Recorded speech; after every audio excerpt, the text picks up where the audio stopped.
fuere posibilitado por las deficiencias de los sistemas de administración y control interno factibles de ser implantados en la entidad.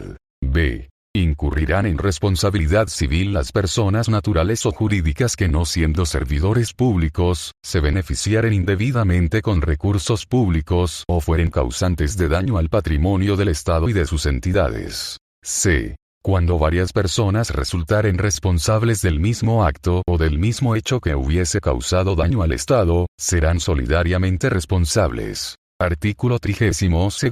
La entidad estatal condenada judicialmente al pago de daños y perjuicios a favor de entidades públicas o de terceros, repetirá el pago contra la autoridad que resultare responsable de los actos o hechos que motivaron la sanción. Artículo 33. No existirá responsabilidad administrativa, ejecutiva ni civil cuando se pruebe que la decisión hubiese sido tomada en procura de mayor beneficio y en resguardo de los bienes de la entidad, dentro de los riesgos propios de operación y las circunstancias imperantes al momento de la decisión, o cuando situaciones de fuerza mayor originaron la decisión o incidieron en el resultado final de la operación. Artículo 34. La responsabilidad es penal cuando la acción u omisión del servidor público y de los particulares se encuentra tipificada en el Código Penal. Artículo 35. Cuando los actos o hechos examinados presenten indicios de responsabilidad civil o penal, el servidor público o auditor los trasladará a conocimiento de la unidad legal pertinente y ésta, mediante la autoridad legal competente, solicitará directamente al juez que corresponda las medidas precautorias y preparatorias de demanda a que hubiere lugar o denunciará los hechos ante el Ministerio Público.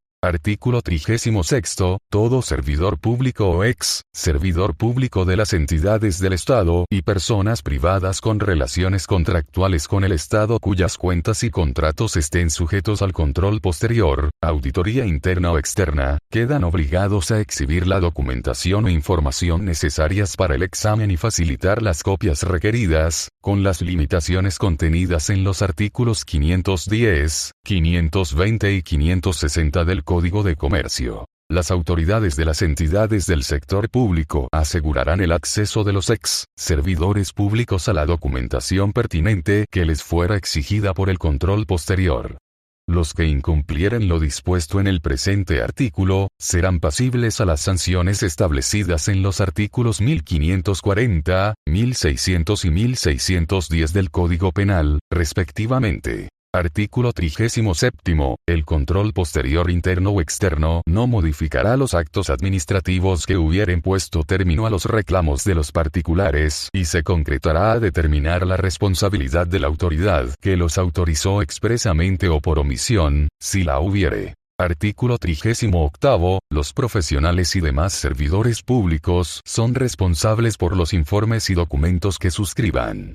También serán responsables los abogados por el patrocinio legal del sector público cuando la tramitación de la causa la realicen con vicios procedimentales o cuando los recursos se declaren improcedentes por aspectos formales. Artículo 39. El juez o tribunal que conozca la causa al momento del pago del daño civil actualizará el monto de la deuda considerando, para el efecto, los parámetros que el Banco Central de Bolivia aplica en el mantenimiento de valor de los activos financieros en moneda nacional.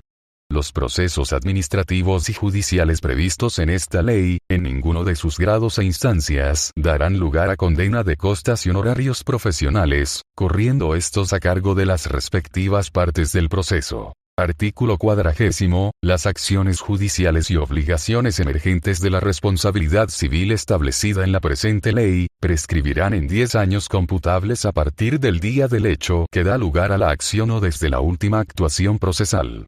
El plazo de la prescripción se suspenderá o se interrumpirá de acuerdo con las causas y en la forma establecida en el Código Civil.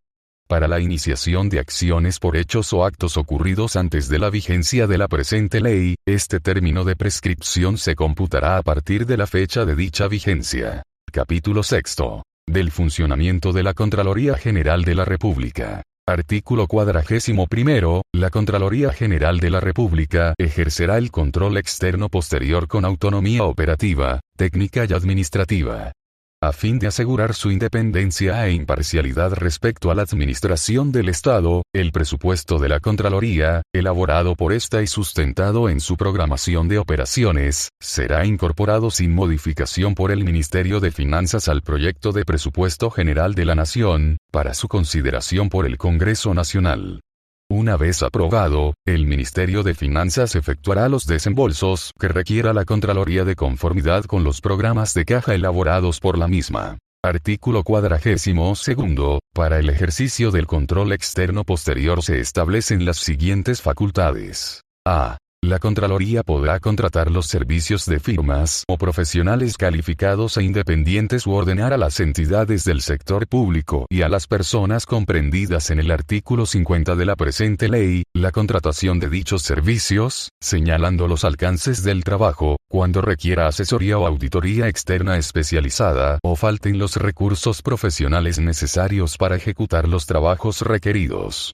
En todos los casos la contratación se sujetará al reglamento que al efecto expida la Contraloría General. B. Todo informe de auditoría interna o externa será enviado a la Contraloría inmediatamente de ser concluido, en la forma y con la documentación que señale la reglamentación. C. La Contraloría podrá conocer los programas, las labores y papeles de trabajo de las auditorías que realicen las entidades públicas y las firmas o profesionales independientes, sin afectar la responsabilidad de los mismos. D. La Contraloría podrá examinar en cualquier momento los registros y operaciones realizadas por las entidades sujetas al control gubernamental. E. En caso de incumplimiento de los plazos y condiciones para la implantación progresiva de los sistemas en alguna de las entidades, el Contralor General de la República podrá ordenar congelamiento de cuentas corrientes bancarias de la entidad, suspensión de entrega de fondos por los tesoros del Estado por cualquier organismo financiador.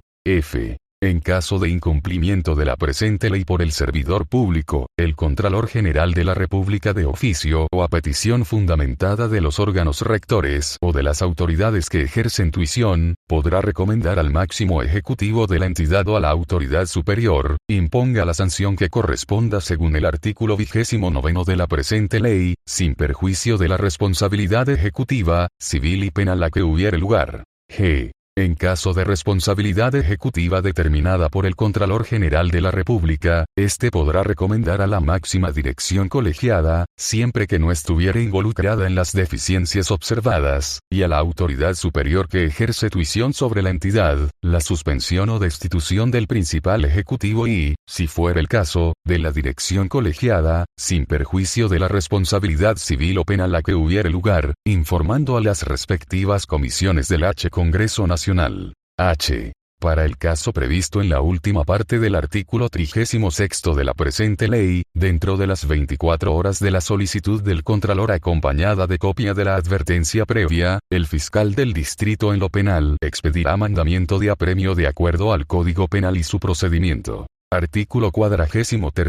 Sin perjuicio de las acciones judiciales que seguirán oportunamente las entidades públicas contra quienes incumplan las obligaciones contraídas, a pedido de la entidad o de oficio la Contraloría General de la República con fundamento en los informes de auditoría, podrá emitir dictamen sobre las responsabilidades, de acuerdo con los siguientes preceptos. A. El dictamen del Contralor General de la República y los informes y documentos que lo sustentan, constituirán prueba preconstituida para la acción administrativa, ejecutiva y civil a que hubiere lugar. B.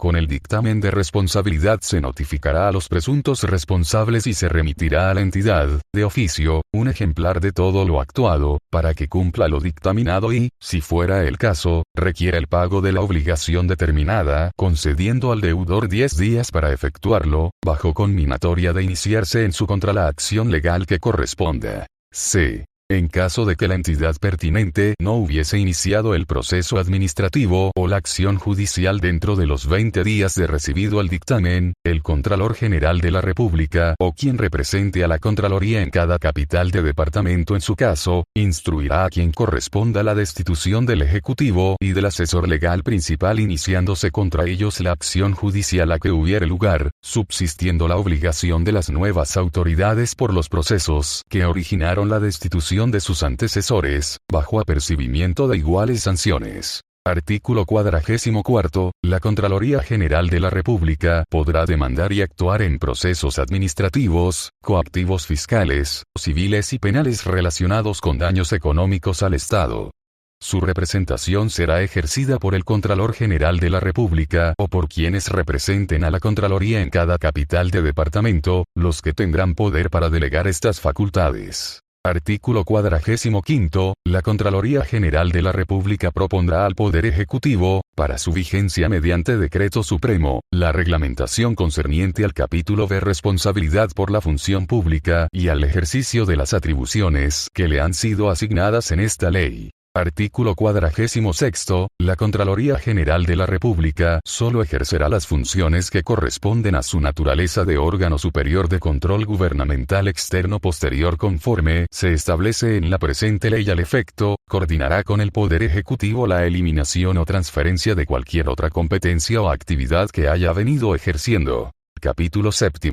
De la jurisdicción coactiva fiscal. Artículo 47. Créase la jurisdicción coactiva fiscal para el conocimiento de todas las demandas que se interpongan con ocasión de los actos de los servidores públicos, de los distintos entes de derecho público o de las personas naturales o jurídicas privadas que hayan suscrito contratos administrativos con el Estado, por los cuales se determinen responsabilidades civiles definidas en el artículo 31 de la presente ley.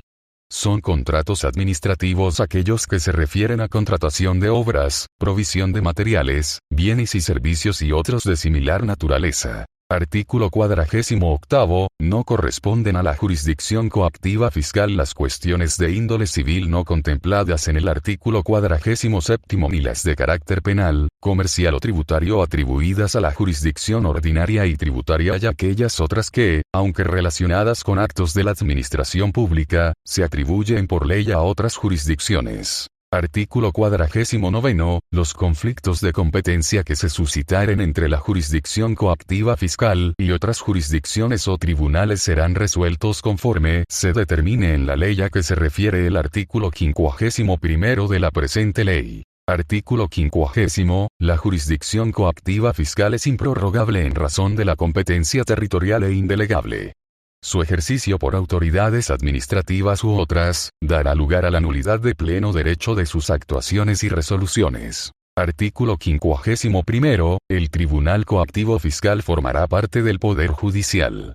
Su organización y el procedimiento coactivo fiscal serán determinados mediante ley expresa, cuyo proyecto deberá ser presentado por el Poder Ejecutivo dentro de las 30 primeras sesiones de la próxima legislatura ordinaria. Artículo 52. Se eleva a rango de ley el Decreto Ley 14.933 de 29 de septiembre de 1977, solo en lo correspondiente al procedimiento coactivo fiscal, que regirá en tanto entre en vigencia la ley a que se refiere el artículo anterior, salvo los casos en apelación que serán conocidos por el Tribunal Fiscal de la Nación. Capítulo 8. Abrogaciones y derogaciones. Artículo 53. Se abrogan las siguientes disposiciones. Ley Orgánica de la Contraloría General de la República de 5 de mayo de 1928.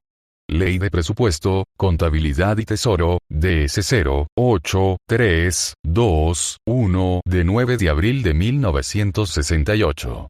Sistema Financiero Nacional, DL 09428 de 28 de octubre de 1970. Principios y normas de contabilidad fiscal, DS 12329 de 1 de abril de 1975. Control previo externo, Ley 493 de 29 de diciembre de 1979. DL 18.953 de 19 de mayo de 1982.